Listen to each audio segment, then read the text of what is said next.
Good day everyone, especially to you sir. So I'm your Hasim D. Ali. Then ang aking napiling topic na i-discuss is poverty reduction.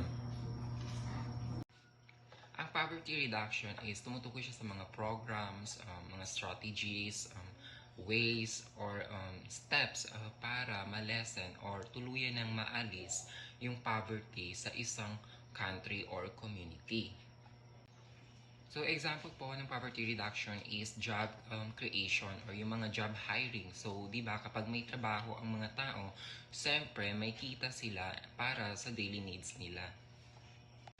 So example po is nag-open yung companies, offices, businesses, or anything sa isang lugar. So, maraming empleyado ang matatanggap or maraming mga tao ang mag-a-apply dahil hiring.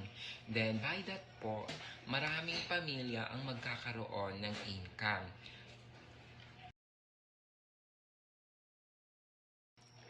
Yes po, tama po na ang poverty reduction is about po sa mga konkretong hakbang, program, strategies, or mga paraan at solusyon para ma-reduce or tuluyan ng maalis ang poverty.